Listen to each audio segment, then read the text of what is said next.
ನಮಸ್ಕಾರ ನಮ್ಮ ದೊಡ್ಡ ಮಂದಿಗೆ. ಇವತ್ತು ನಾವು ಹೊಂಟಿವಿ ಕೌಜಲಗಿ ದವಾಖಾನೆಗೆ. ಸ್ವಲ್ಪ ನನಗೆ ಹೆಲ್ತ್ ಇಶ್ಯೂ ಕಾರಣಕ್ಕೆ ಈ ದವಾಖಾನೆಗೆ ಹೋಗೋಣ ಬನ್ನಿ. ಸ್ವೀಟಿ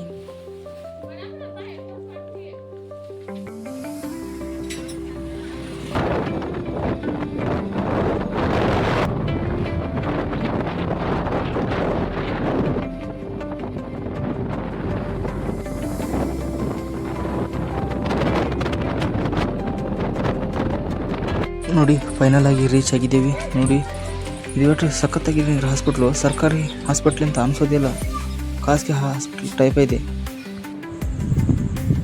ನೋಡ್ಬೋದು ಎಷ್ಟು ಚೆನ್ನಾಗಿದೆ. ಇಲ್ಲಿ ಕೌಂಟರು ನೋಡ್ಬೋದು, ಎಲ್ಲ ಚೆನ್ನಾಗಿದೆ, ತುಂಬ ಚೆನ್ನಾಗಿದೆ. ಅದೇ ರೀತಿ ಈಗ ಒಂದಿಷ್ಟು ಕಡೆ ಸರ್ಕಾರಿ ಹಾಸ್ಪಿಟ್ಲಲ್ಲಿ ಚಿಕಿತ್ಸೆನೇ ಸರಿಯಾಗಿ ಕೊಡೋದಿಲ್ಲ. ಅಂದರೆ ನಾಳೆ ಬಾ ನಾಡ್ದು ಬಾ ಅಂತ ಕಳಿಸ್ತಾರೆ. ಆ ರೀತಿ ವೈದ್ಯರು ಮಾಡಬಾರ್ದು. ಅಂದರೆ ವೈದ್ಯರನ್ನ ದೇವ್ರು ಅಂತ ತಿಳ್ಕೊಂಡು ಬರ್ತಾ ಇರ್ತಾರೆ. ಆ ನಂಬಿಕೆ ನೀವು ಸುಳ್ಳು ಮಾಡ್ಕೋಬಾರ್ದು. ಅದೇ ರೀತಿ ಇಲ್ಲಿ ಚೆನ್ನಾಗಿ ನೋಡ್ಕೋತಾ ಇರ್ತಾರೆ. ಅಂದರೆ ಒಂದಿಷ್ಟು ಕಡೆ ನೋಡ್ಕೊಳ್ಳೋದಿಲ್ಲ, ಅದು ಈ ಸರ್ಕಾರದ ನಿವಾರ ಏನು ಮಾಡೋಕ್ಕಾಗಲ್ಲ. ಆದರೆ ಇಲ್ಲಿ ಗುಗರ್ ತಾಲೂಕು ಗ್ರಾಮದಾಗ ಆಲ್ಮೋಸ್ಟ್ ಭಾರಿ ಮಸ್ತಾಗಿ ಮಾಡಿದ್ದಾರೆ ಹಾಸ್ಪಿಟ್ಲು.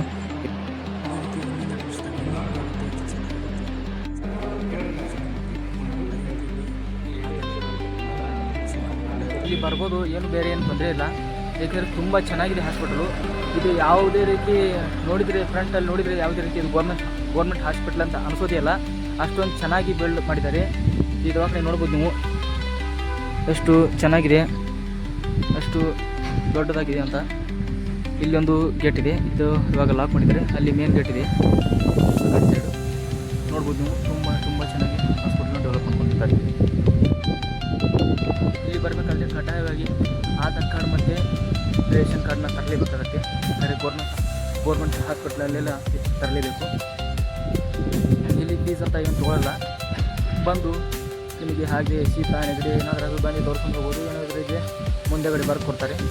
ಅದನ್ನು ಬಿಟ್ಟರೆ ಇಲ್ಲಿ ಹಾಸ್ಪಿಟಲಲ್ಲಿ ಆಪ್ರೇಷನ್ ಕೂಡ ಮಾಡ್ಬೋದಾ ಅಂತ ನಮಗೆ ಡೌಟ್ ಇದೆ. ಆದರೆ ಮಾಡ್ತಾಯಿಲ್ಲ, ಇವಾಗ ಮಾಡ್ಬೋದು. ಇಲ್ಲಿ ಮುಂದೆ ಅಂದರೆ ಇನ್ನೊಂದೆರಡು ವರ್ಷದಲ್ಲಿ ಎಲ್ಲ ರೀತಿ ಆಪರೇಷನ್ ಥಿಯೇಟರ್ಗಳನ್ನ ಓಪನ್ ಮಾಡ್ಬೋದು, ಹೇಳೋಕ್ಕಾಗಲ್ಲ. ಆದರೆ ಬಂದೊಮ್ಮೆ ವಿಸಿಟ್ ಮಾಡ್ಬೋದು. ಆಯಿತು, ಈ ವಿಡಿಯೋನ ಇಲ್ಲಿಗೆ ಮುಗಿಸ್ತಾ ಇದ್ದೀನಿ. ಹಾಗೆ ಈ ವಿಡಿಯೋ ಇಷ್ಟ ಆದರೆ ಲೈಕ್ ಮಾಡಿ, ಶೇರ್ ಮಾಡಿ, ಯೂಟ್ಯೂಬ್ನಲ್ಲಿ ಸಬ್ಸ್ಕ್ರೈಬ್ ಆಗಿ, ಅದೇ ರೀತಿ ಇಷ್ಟ ಆದರೆ ಫಾಲೋ ಮಾಡಿ ಅಂತ ಹೇಳ್ತಾ ಧನ್ಯವಾದಗಳು.